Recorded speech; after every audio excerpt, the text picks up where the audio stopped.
Samajwadi party में बतौर अध्यक्ष नेताजी मुलायम सिंह यादव और अखिलेश यादव का फर्क रामपुर की सियासत में दिखाई दे गया। जब आजम खान नाराज होते थे नेताजी मना लिया करते थे, लेकिन अखिलेश यादव ने ऐसा नहीं किया। शिवपाल सिंह यादव सीतापुर जेल नहीं पहुंचे और रामपुर में आजम खान के कैंडिडेट आसिम राजा शमसी का पर्चा खारिज हो गया। आदाब, नमस्कार, मैं वसीम अख्तर और आप देख रहे हैं the leader Hindi.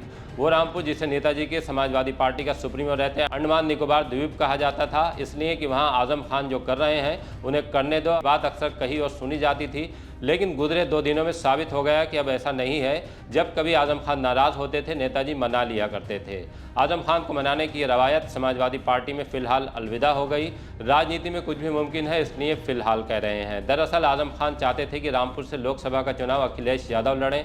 Sitapur jail में मुलाकात के दौरान जब आजम खान से रामपुर के कैंडिडेट को लेकर पूछा तो उन्होंने अखिलेश यादव से ये कह भी दिया था। अखिलेश यादव ने ना कर दी। अपने तौर पर ही रामपुर से कैंडिडेट भी फाइनल कर दिया। दिल्ली में पार्लियामेंट की जामा मस्जिद के इमाम मौलाना मोहिबुल्लाह नदवी के नाम पर मोहर लगा दी। वो रामपुर के ही सुवार के रदानगर के रहने वाले हैं। जैसे ही इसकी भनक आजम खान को लगी, जेल से उनका फरमान एक खत के जरिए जारी हो गया, जिसे समाजवादी पार्टी के रामपुर जिला अध्यक्ष अजय सागर और शहर अध्यक्ष आसिम राजा शमसी ने मीडिया के बीच सार्वजनिक किया। साफ कर दिया कि अखिलेश यादव नहीं लड़े तो रामपुर की सपा चुनाव के बहिष्कार का ऐलान कर रही है। मोहम्मद आजम खान साहब ने राष्ट्रीय अध्यक्ष से पेशकश की थी कि वो रामपुर से चुनाव लड़ें, लेकिन ऐसा संभव नहीं हो पाया और राष्ट्रीय अध्यक्ष यहाँ से चुनाव नहीं लड़े और कई नाम आए।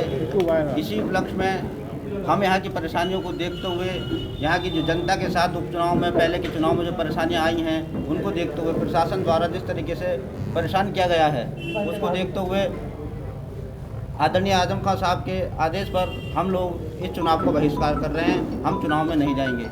इसके बाद रामपुर में कई नाटकीय घटनाक्रम देखने को मिले।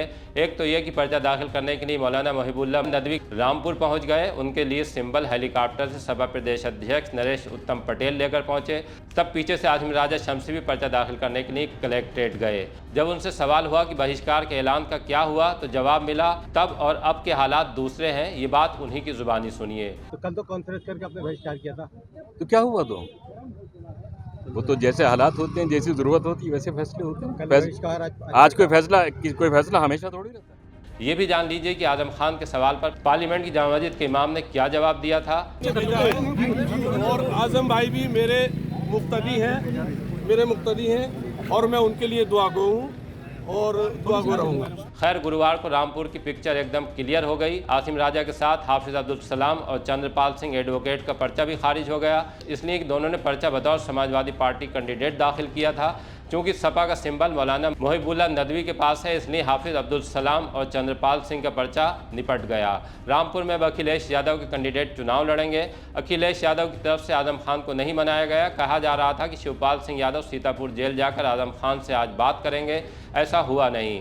आजम खान की तरफ से अब क्या कदम उठाया जाएगा कह नहीं सकते, लेकिन समाजवादी पार्टी में सियासी अदावत की तहरीर लिखी जा चुकी है और इसका अंजाम चुनावी नतीजे के तौर पर सामने आएगा। उससे पहले समाजवादी पार्टी के सुप्रीमो अखिलेश यादव के सामने अपने कैंडिडेट को रामपुर से लोकसभा पहुंचाने की चुनौती बेहद कठिन है।